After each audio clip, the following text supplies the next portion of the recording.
Vamos a orar una vez más. Vamos a pedir la presencia del Espíritu para que me guíe y nos hable a todos, incluido a mí. Padre, una vez más te agradecemos. Señor, es tu palabra la que nos fortalece, la que nos guía, nos redarguye, nos enseña, nos reprende, nos encamina. Solamente cuando nos ilumina podemos ver tu verdad. Tu palabra dice que en tu luz veremos luz. Tú eres la luz que alumbra a todo hombre, Jesús. Espíritu Santo, el Espíritu de Cristo, ilumina nuestro entendimiento. Haznos sensible a tu voz. Siembra tu palabra en nuestros corazones para que en todo seas glorificado, Señor. En el nombre de Jesús. Amén.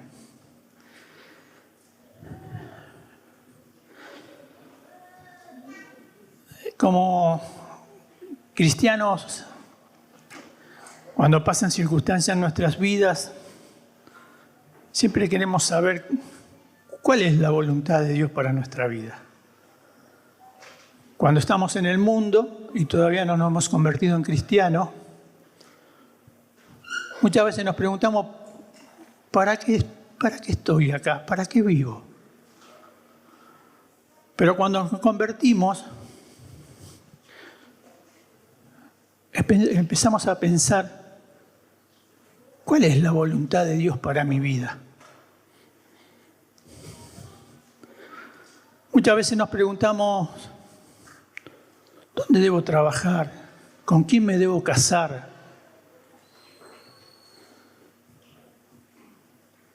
¿Qué debo hacer con este dinero que tengo, que he recibido?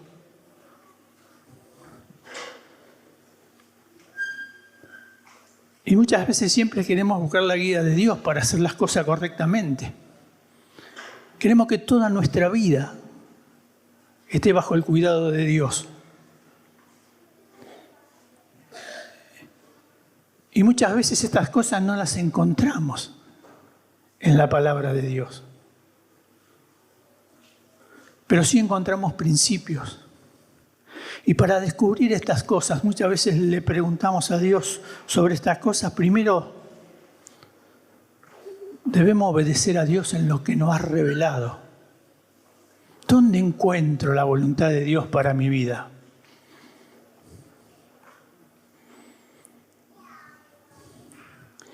A veces tenemos ideas y pensamos, ¿cómo nos gustaría que Dios nos hable con una voz audible?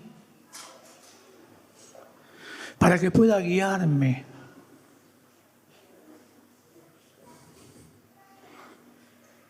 Dios nos puede hablar con voz audible, a todos. Porque Dios nos habla a través de las Escrituras. Lee las Escrituras en voz alta y escuchará la voz audible de Dios. Cuando vos lees en las Escrituras que Dios habla, por ejemplo, cuando Pablo estaba orando con Bernabé y 3 más, dijo, el Espíritu Santo dijo, el Espíritu de Cristo, separadme a Pablo y Bernabé. Pero no es una voz audible. Uno de ellos habló, porque eran profetas.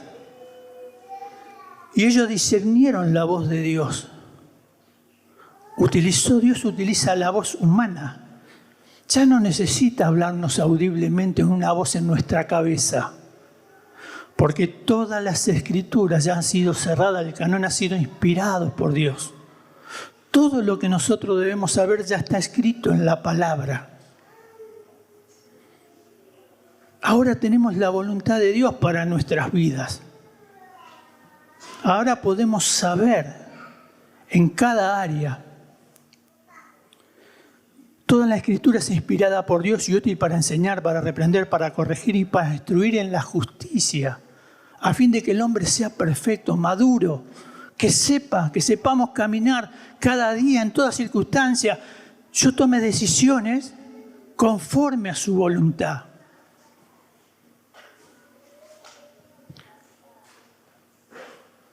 ¿Cómo conozco la voluntad de Dios? ¿Dónde empiezo?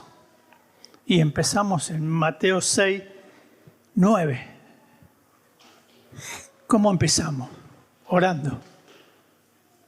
No hay otra manera de conocer la voluntad de Dios para nuestra vida que no sea a través de la oración y de la palabra. Jesús dijo, pues cuando ustedes oren, oren así. Padre nuestro que estás en los cielos, santificado sea tu nombre. Venga a nosotros tu reino.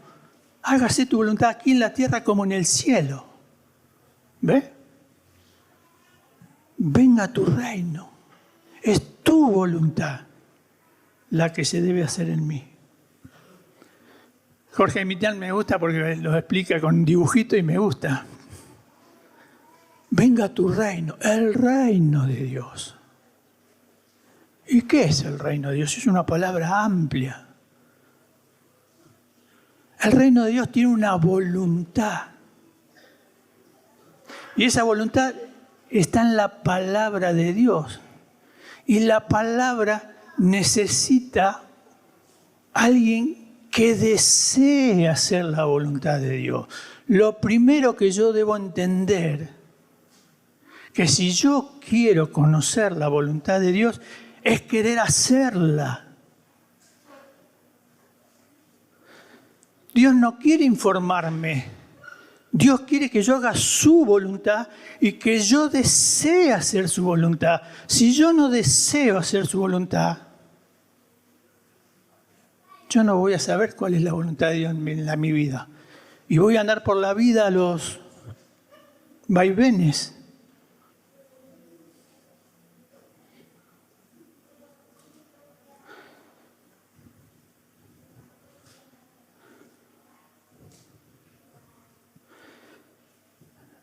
Dios quiere que no vivamos más en la antigua vida. Primera de Pedro 4, 1, 2 dice, puesto que Cristo ha padecido por nosotros en la carne, vosotros también armados del mismo pensamiento, pues quien ha padecido en la carne terminó con el pecado, para no vivir el tiempo que resta en la carne conforme a la concupiscencia de los hombres, sino conforme a la voluntad de Dios.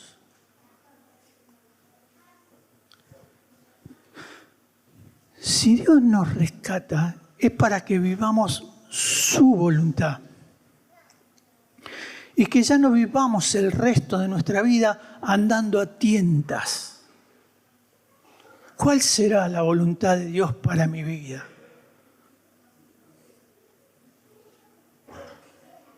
¿Qué es la voluntad de Dios?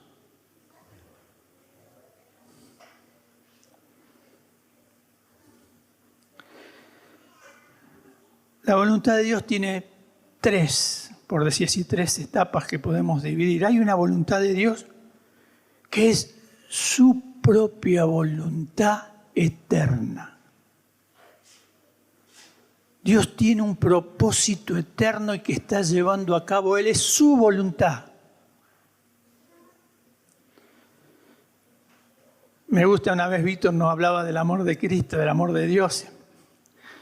Y empezaba el Génesis y decía, y ellos estaban en un círculo de amor. El Padre, el Hijo y el Espíritu Santo, en un círculo de amor perfecto. Y él se imaginaba, y si hablando entre ellos dijeron, ¿por qué no extendemos nuestro círculo? Hagámoslos más grandes. Y bueno, ¿y qué hacemos? Y hagamos al hombre a nuestra imagen y semejanza. Dios tiene una voluntad y nos creó el ser humano. Y nos creó por amor, para que pudiéramos compartir ese amor que la Trinidad se comunica perfectamente. En esa voluntad el hombre pecó y se alejó de la voluntad de Dios. Pero Dios no desistió. Dios seguía llevando a cabo su voluntad y decidió redimir al hombre, volverlo a rescatar. Así que Dios, vemos cómo viene pasando en el Antiguo Testamento, vemos cómo Dios toma a Adán y Eva y le dice que de la simiente de la mujer va a nacer el Hijo amado. O sea, el Mesías que nos va a rescatar. Vemos cómo pasa por Noé, cómo la raza humana tiene que ser destruida porque los pensamientos eran continuos del mal. Los ángeles caídos vieron que las mujeres humanas eran hermosas y se llegaron a ella y la condición humana se deformó completamente. Los demonios crearon gigantes y Dios tuvo que destruir, pero eligió a Noé y a su familia para seguir su plan. Y luego escogió a Abraham y le hizo una promesa y le dijo, lo llamó para que estuviera con él y le dijo, de vos voy a hacer una nación grande. Y fue llevando su voluntad. De Abraham pasó a su promesa a Isaac, y de Isaac pasó a Jacob, y de Jacob nacieron 12 hijos, y de ahí nace el pueblo de Israel. Dios tenía un propósito de tener un pueblo que sea luz a las naciones, y le da la ley. Pero Israel no comprendió la voluntad de Dios. Y se envanecieron y pensaron que ellos eran los únicos y se encerraron. Y Dios se propuso enviar a su Hijo y lo envió a su pueblo.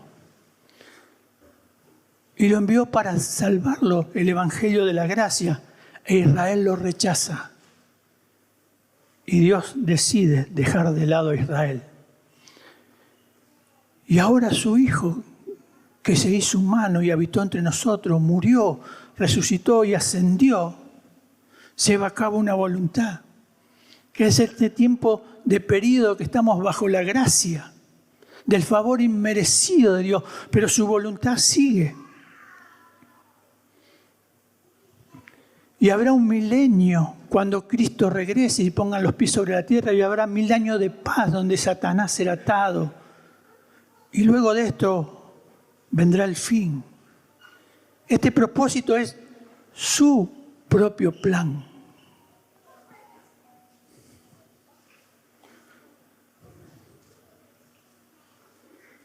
Y Dios nos dio a conocer el misterio de su voluntad, según su beneplácito, el cual se había propuesto en sí mismo. Dios nos deja ver lo que estaba oculto, ese Hijo, esa redención que Él tenía, que iba a ser humano. Ese Dios invisible en Jesucristo se hace visible. Y Jesús viene con un mensaje de redención, de volver a establecer al ser humano al amor que Dios tenía al principio. Dios nos amó siempre, pero a que pudiéramos ser parte de ese amor de Dios.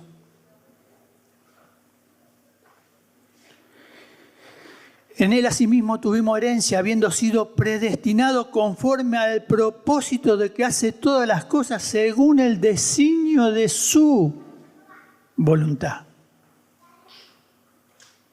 El designio de su voluntad, no la nuestra. La segunda voluntad de Dios es, por decirlo así en parte, es que Dios tiene deseo, pero no se cumplen. Dios no quiere la muerte del impío, pero habrá muchos impíos que morirán. Dios no se alegra con el pecado, Dios no se alegra con el infierno, pero el infierno existe. Y el infierno va a ser habitado por los demonios, por Satanás y por la gente impía. No es el deseo de Dios, pero Él es santo. Su voluntad sí lo dispone. Él creó vasos de honra y vasos de ira para mostrar su poder y su santidad a los que lo rechazan. Pero no es su deseo. Pero hay una segunda voluntad. Él lloró, Jesús pasó por Jerusalén y dice, ¿cuántas veces quise reunirlo como la gallina se junta con los pollitos? Y Jesús lloró. Él los quería reunir, pero no se reunieron. Era el deseo de Dios.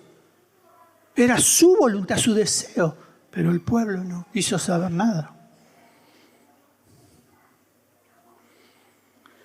Y después está su voluntad,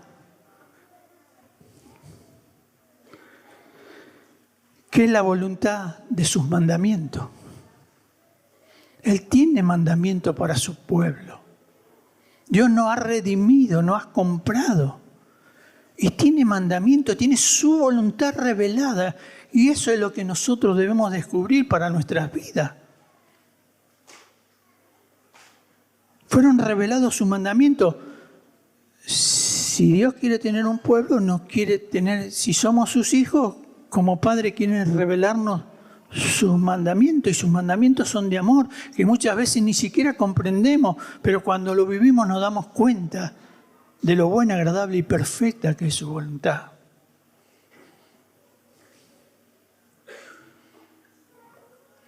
Dios no se anda ocultando.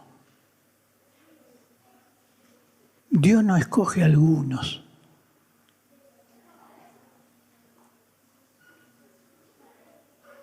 Dios no se revela a algunos iluminados.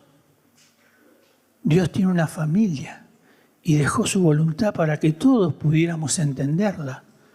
Dios no hace nada oculto. Habrá cosas que Él tendrá oculto, pero la voluntad que Él quiere que nosotros conozcamos está en su palabra. No se está ocultando. A veces pensamos, qué difícil la voluntad de Dios, yo no la entiendo, no sé dónde, Dios no, parece que Dios le habla a otro y otro dice, y a veces escuchamos que uno dice, Dios me dijo, y a Él le dice, y a mí no me dice. No. Dios no se está ocultando. Y es más, Dios quiere que su pueblo sepa su voluntad. Y la dejó revelada, la dejó escrita, para que pudiéramos leerla, meditarla, para que el Espíritu Santo la ilumine, la inspiró y nos revele. Pero debe haber un deseo en nuestro corazón de querer saber su voluntad, de querer hacerla. Si no lo hay, Dios está ahí, su voluntad, no es que Dios se oculta. La pregunta es, ¿quiero hacer la voluntad de Dios? ¿Realmente quiero?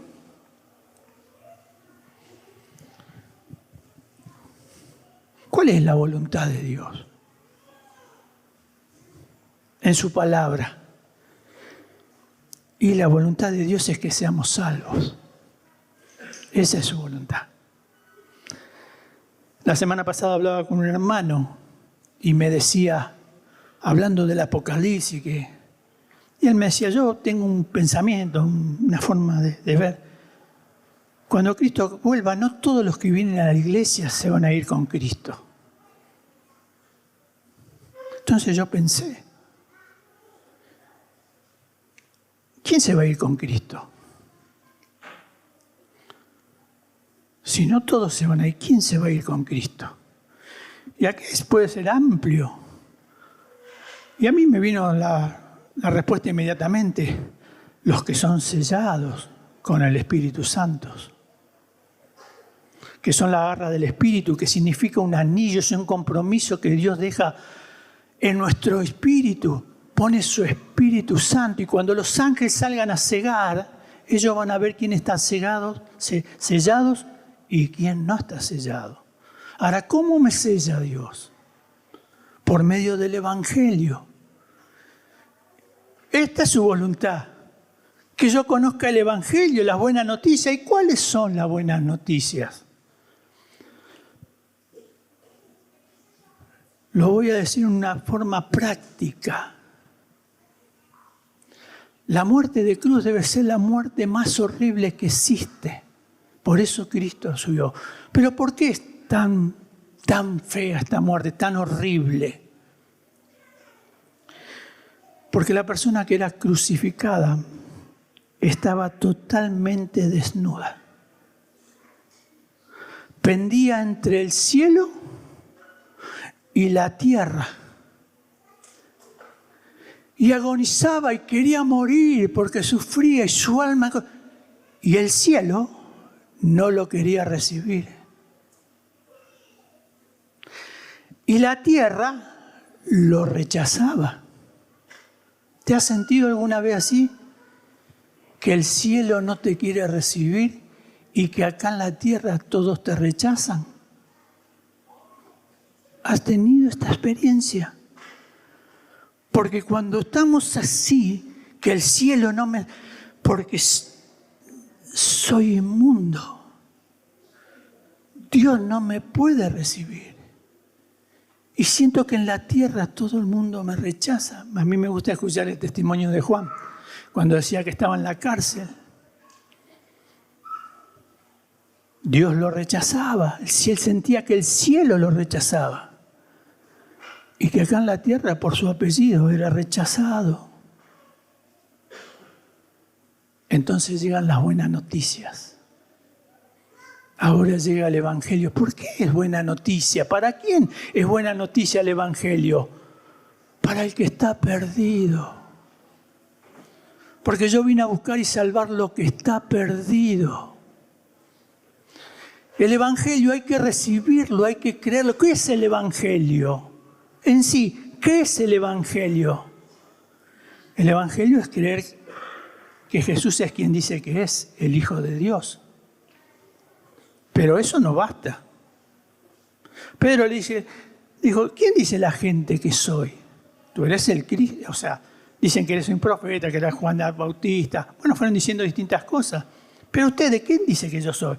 Tú eres el Cristo, el Hijo del Dios viviente. Bienaventurado, Pedro, porque no te lo reveló ni carne ni sangre, sino mi Padre que está en los cielos. Pero inmediatamente, dice después, Jesús le empezó a decir que tenía que ir a la muerte. Y Pedro lo agarra y dice, no, vení. No, ¿por qué habla así? No hable así, no. Y Jesús le dice, ponte detrás de mí, Satanás, porque no piensan las cosas de Dios, sino en lo de los hombres. No solamente alcanza con creer en Cristo, sino que debo creer que Jesús murió por mis pecados. El Evangelio debe ser creído, debe ser recibido. Es proclamado, pero si no lo recibo, yo no soy salvo. Jesús es el intercambio. Por eso es una buena noticia. ¿Por qué la gente no cree? Porque muchas veces no le predicamos el Evangelio. Y muchas veces la gente cree que no es tan mala como para no ser recibida por el cielo. Que sus buenas obras te llevan al cielo. Y muchas veces nosotros pensamos lo mismo. La obra de Jesús en la cruz es perfecta. Yo debo recibir la muerte de Jesús. Ahora, no solamente la muerte debo recibir. Debo creer en la resurrección. Primera de Corintios 15 le dice Pablo, ¿cómo que Cristo no resucitó? Si Cristo no resucitó, nuestra vida no sirve para nada. Comamos y bebamos. Somos los más significantes de todo. ¿Para qué vamos a proclamar y ser perseguidos y tener toda esta lucha si no vamos a resucitar? Pero no se equivoquen, hermano, le decía. Cristo resucitó y yo debo creer en la resurrección, que Cristo resucitó para justificarnos, declararnos justos delante de Dios. Creo en Jesús, creo en su muerte, creo en su resurrección. Y creo que ascendió a los cielos y está a la diestra del Padre y creo que Él volverá. Entonces soy salvo. Por medio de la fe, no por obra, para que nadie se gloríe. Pero somos hechura suya para buenas obras, que Dios tiene preparado de antemano para que nosotros anduviésemos por ella. Somos salvos por gracia, pero para buenas obras. Las obras tienen un sentido en el reino de Dios. ¿Y cuáles son las obras, las buenas obras? Hacer su voluntad. Y en eso es lo que estamos viendo hoy. El Señor no retarda su promesa, seguro algunos lo tienen por tardanza, dice Pedro, sino que es paciente para con nosotros, no queriendo que ninguno perezca, sino que todos procedan al arrepentimiento.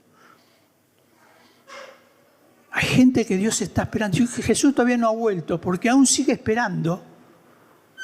Dios tiene, un día es como 1000 años, o sea, nosotros que, Señor, ¿por qué no venís ya? Mira todo lo que está pasando. Bueno, no vuelve por esto. Porque es paciente para con nosotros.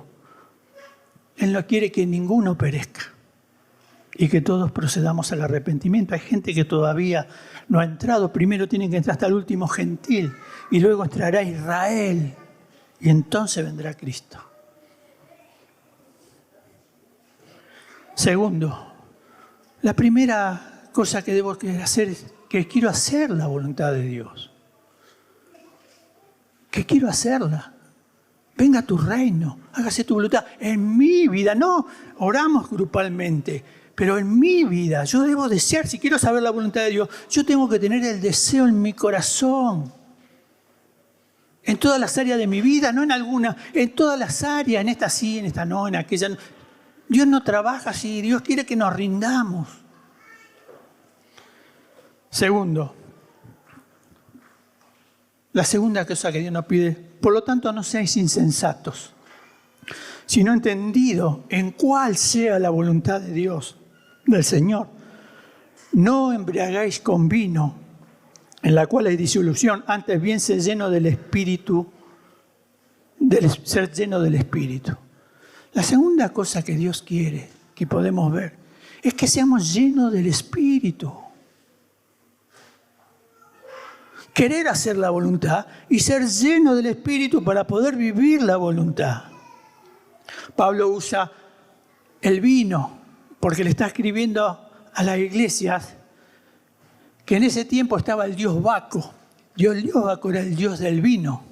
Entonces, los que bebían, como era una iglesia, o sea, como eran paganos y habían sido convertidos al cristianismo, Pablo le enseña, mirá, ustedes se emborrachaban porque pensaba que había un nivel superior para alcanzar la espiritualidad, por decir. Por eso hablan de las bebidas espirituosas, las bebidas alcohólicas. Porque cuando uno está borracho, cambia su actuar. Pablo dijo, no, hay disolución en eso. Hoy yo veo muchos chicos fumando marihuana, porque la marihuana te eleva, te hace sentir como si estaba en un estado superior, en un mejor estado de ánimo. Pero en eso hay disolución. No es la cocaína. No es la embriaguez. La voluntad de Dios es que seamos llenos del Espíritu de Dios.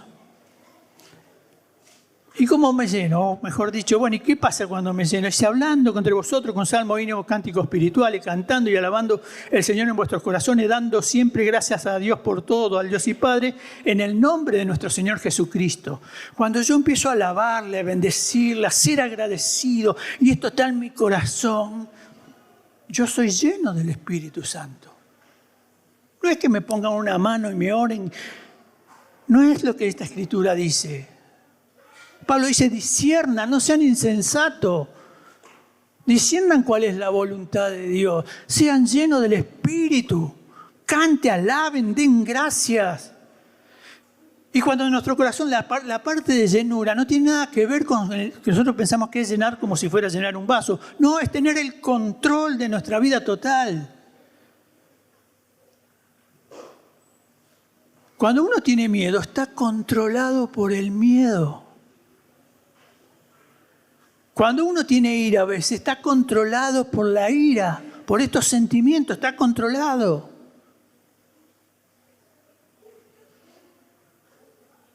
Cuando uno está lleno del Espíritu, está rendido, está controlado por el Espíritu Santo. Romanos 8:9 dice, si no tienen el Espíritu Santo, no son de Él. El Espíritu Santo está en los que creen. ¿O ignoráis que sois templo del Espíritu Santo? Porque todos fuimos bautizados en un mismo Espíritu. El Espíritu Santo está dentro nuestro y no hay que contristarlo, entristecerlo ni mentirle. El Espíritu Santo es caballeroso, espera que yo me rinda a Él. Los demonios me poseen y me controlan y no me dejan. Pero el Espíritu Santo no actúa así. El Espíritu Santo espera que yo me rinda a Él, que yo quiera hacer su voluntad. Entonces Él me guía. El Espíritu Santo no me posee. El Espíritu Santo me guía, me enseña, me redarguye, me muestra lo que ha de venir. Me recuerda la palabra, lo que Jesús decía, enseñaba, me ilumina, me va mostrando. Cuando uno está lleno del Espíritu Santo, uno está bajo la voluntad de Dios. Un pasaje paralelo en Colosenses. Porque una vez que uno está lleno del Espíritu Santo, viene el control del Espíritu Santo y dice: las mujeres sujétense a su esposo. Esposos, amen a sus esposas. Hijos, obedezcan a sus padres. Padres, no exasperen a vuestros hijos. Empleados, trabajen bien para el patrón. Patrones, recuerden que tienen un patrón en el cielo. Traten bien a sus empleados. ¿Ve? La llenura del Espíritu toca todas las áreas de mi vida. No deja alguna fuera.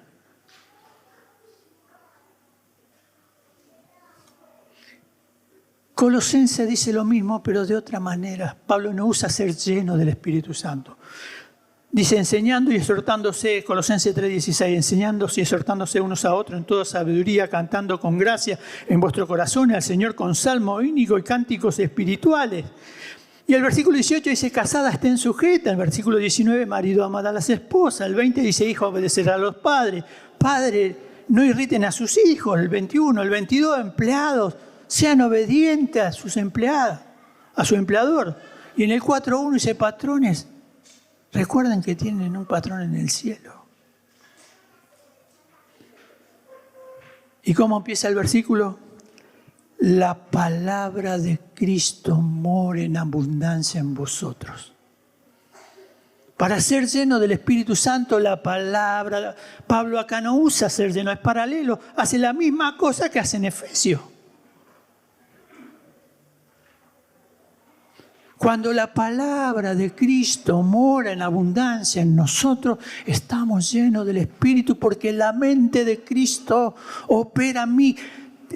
Mis pensamientos están sujetos a la voluntad de Dios, porque es el Espíritu Santo el que me va guiando. La palabra mora en abundancia. La debo tomar, la palabra, la debo creer, la debo meditar. No solamente leerla, la tengo que estudiar.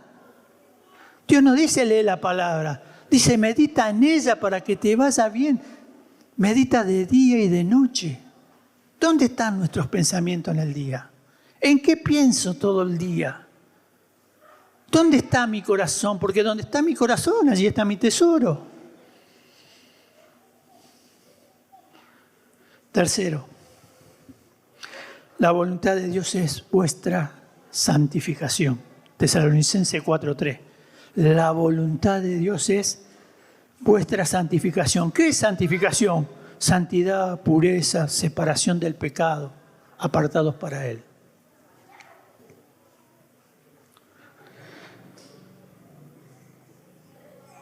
Sigue el versículo: que os partéis de fornicación. ¿Cuál es la voluntad de Dios? Que nos apartemos de fornicación. Hoy en día la sexualidad se ha desbordado. Y esto puede entrar en las iglesias. Hoy la gente se junta y la palabra fornicación no tiene ningún sentido para ellos. Porque no se usa. Nos amamos y Dios lo sabe. Y si Dios lo sabe, Dios me lo permite. La voluntad de Dios es que os apartéis de la fornicación. Que nos apartemos de la pornografía. El 80% de lo que corre hoy en Internet es pornografía.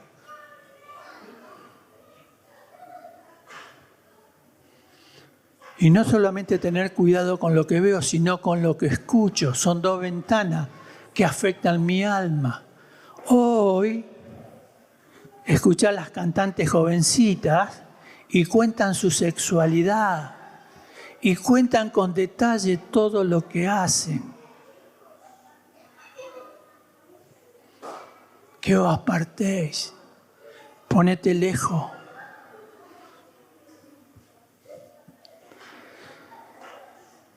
Se puede infiltrar en la iglesia, se puede infiltrar en la iglesia. Hay dos iglesias de Apocalipsis que Jesús le llama la atención. A la iglesia de Pérgamo. Están cometiendo pecados sexuales y adoraban a los ídolos, comían comida a los ídolos, porque seguían la enseñanza de Balac. Y la iglesia estaba ahí. Y había parte de la iglesia que creía esa creencia. Y hoy podemos creer que la homosexualidad es una forma de vida y no un pecado. Y si no vemos la homosexualidad como un pecado y como una forma de vida, no pueden ser redimidos. No pueden ser comprados por Cristo.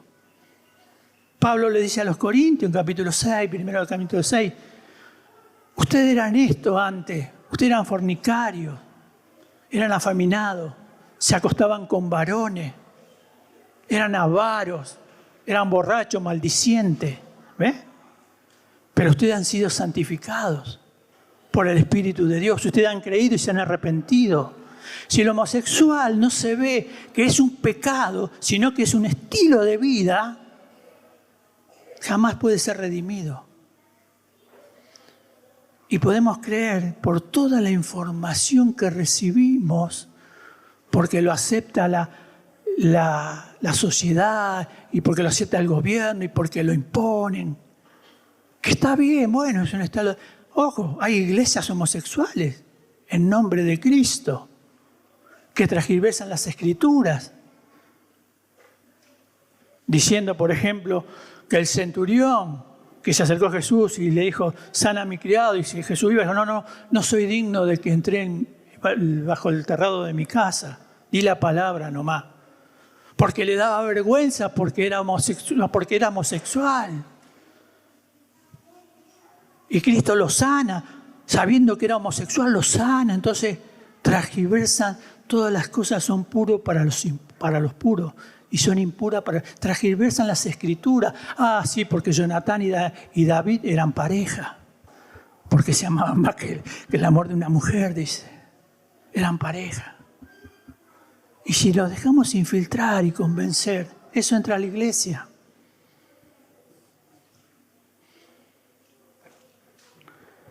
Cada uno de vosotros sepa tener su propia esposa en santidad y honor, no en pasión de concupiscencia como los gentiles que no conocen a Dios. No solamente tener la esposa, sino tenerla en santidad y en honor. No en pasión de concupiscencia, no porque si mi esposa puedo hacer lo que quiera con la sexualidad.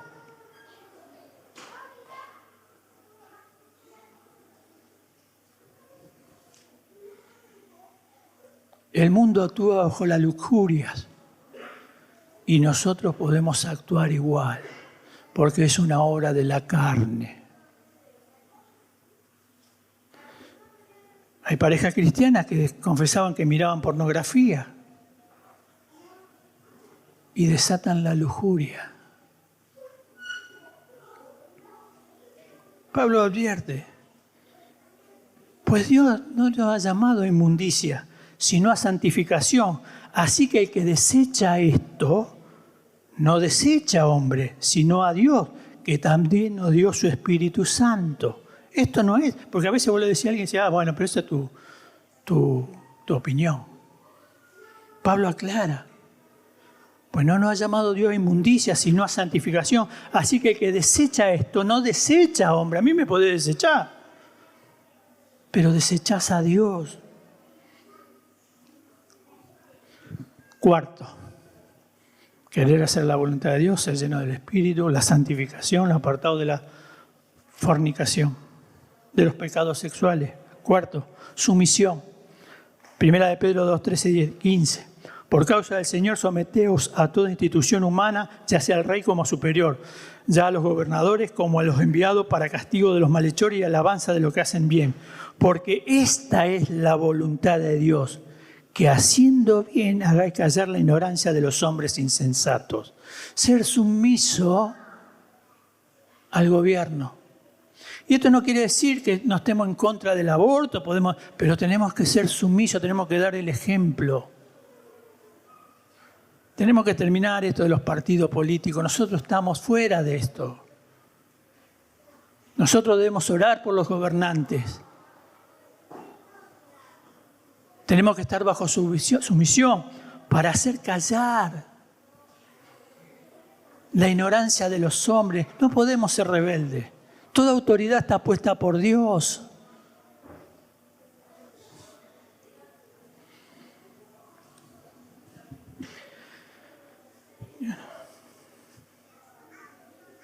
Quinto, el sufrimiento. Primera de Pedro 3:17, porque es mejor que padezcáis haciendo el bien si la voluntad de Dios así lo quiere que haciendo el mal. No nos gusta sufrir, pero acá el sufrimiento que está hablando es por causa de Cristo, de obedecer su voluntad. Muchas veces cedemos ante nuestros amigos, ante los compañeros de trabajo, porque no queremos sufrir. No nos queremos mostrar como cristianos. Y el sufrimiento es parte de la voluntad de Dios. Porque el sufrimiento me lleva a orar. El sufrimiento revela cómo está mi fe. La prueba no es porque Dios no sepa qué hay en mi corazón. Dios lo sabe todo. El que no lo sabe soy yo. Y la prueba pone en evidencia hasta dónde está mi fe ante la circunstancia.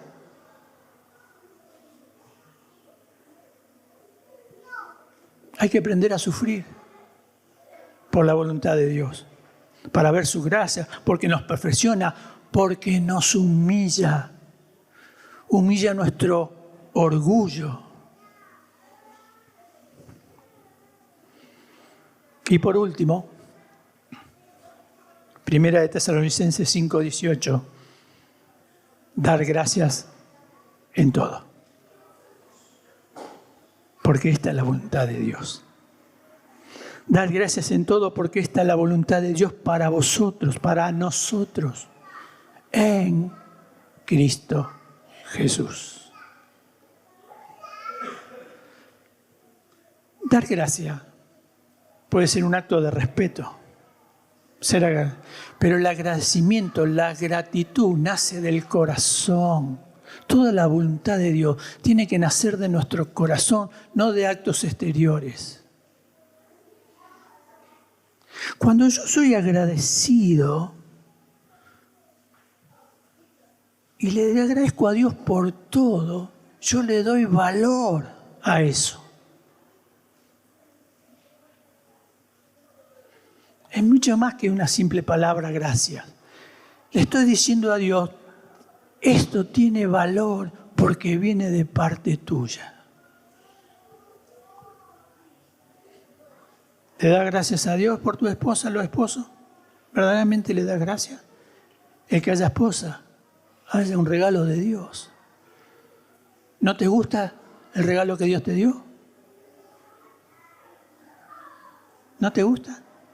Sea agradecido. Aprendamos a ser agradecidos. Esposa, ¿no te gusta el esposo que te tocó?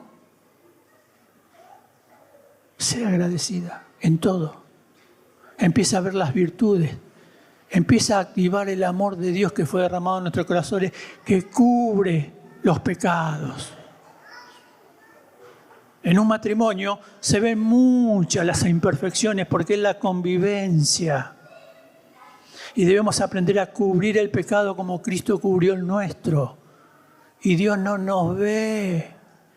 Nos ve en Cristo como si Cristo extendiera una sábana sobre nuestros pecados y ante los ojos de Dios estamos limpios. ¿O somos de los que andamos en los detalles?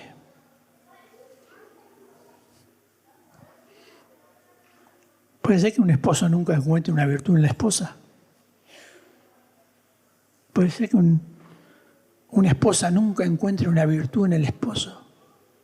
No encuentre una buena virtud en los hijos. Los hijos no encuentran una buena virtud en sus padres. No encontramos buena virtud en el trabajo. Sed agradecido por todo, porque esta es la voluntad de Dios para vosotros. Venga a tu reino, querer hacer su voluntad. Ser lleno del Espíritu Santo. Tercero, la santificación, apartado del mal, del pecado, esta batalla que cada día, puesto los ojos en Jesús, luchando con ese pecado que mora en nosotros, en nuestra carne, esa lucha interior, alejado de los pecados sexuales, de la lujuria, ser sumiso a la voluntad de Dios, aprender a sufrir por la voluntad de Dios y aprender a ser agradecido. Haciendo estas cosas, Dios, que estas están reveladas, que están mostradas, Dios me va a poder guiar a esas cosas que yo le pregunto, ¿con quién me voy a casar? Porque si yo no obedezco lo que está revelado, ¿por qué Dios me va a decir con quién debo casarme? ¿O qué trabajo debo tomar? Para conocer toda la voluntad de Dios en mi vida, primero tengo que obedecer lo que está revelado. Amén. Que Dios nos conceda gracia en abundancia, que crezcamos en el conocimiento, que tengamos el deseo de hacer su voluntad. Amén. Padre, gracias por tu palabra.